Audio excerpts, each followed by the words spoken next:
అనుకున్నది సాధించడం అంత సులువు కాదు. దానికి ధైర్యం కావాలి. ధైర్యం అంటే అట్టాంటిట్టాంటి ధైర్యం కాదు.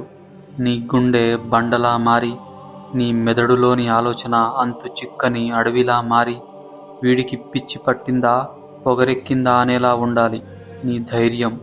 ధైర్యం అంటే కష్టాల్లో నీ కన్నీళ్లు ఆపుకోవడం కాదు, నిన్ను కన్నవారి కన్నీళ్లు రాకుండా కాపు కాయడం.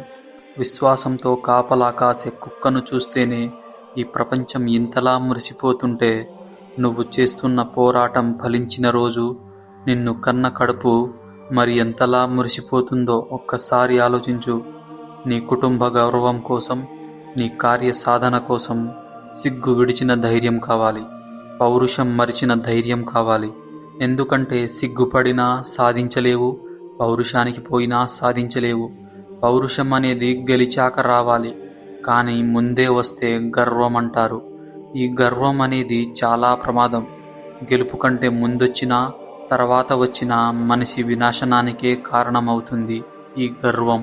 అందుకే అన్నిటికంటే మంచి లక్షణం, గొప్ప లక్షణం ధైర్యం మాత్రమే. గర్వంతో గుండె నిండిన వాడు వినాశనానికి కారణమైతే, ధైర్యంతో నిండిన గుండె ధరణినే జయించగలదు.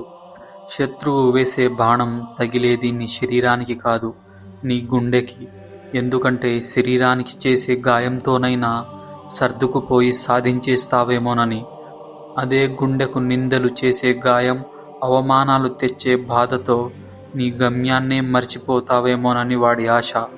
కానీ నీ గుండెల్లో ఉండే ధైర్యం నువ్వు సాధించాకే నీ శత్రువుకు అర్థమవుతుంది. ఇలాంటి శత్రువులు వేసే ఎత్తుగడలను ఎదిరిస్తూ, కరిగిపోయిన కాలం కోసం కలత చెందక, రాబోయే రోజు కోసం రందిపడకుండా నీ ముందున్న రోజునే ఉద్యమంలా పోరాడు. నీ తలరాతను మార్చే ధైర్యాన్ని నింపుకొని పోరాడు. ఎందుకంటే పోరాడిన వాడిదే ఈ ప్రపంచం. ధైర్యం నిండిన గుండెకే దాసోహమంటుంది ఈ ప్రపంచం. ఈ వీడియో మీకు నచ్చితే సబ్స్క్రైబ్ చేయకపోయినా పర్వాలేదు, కానీ ఒక్క లైక్ ఇస్తే చాలు.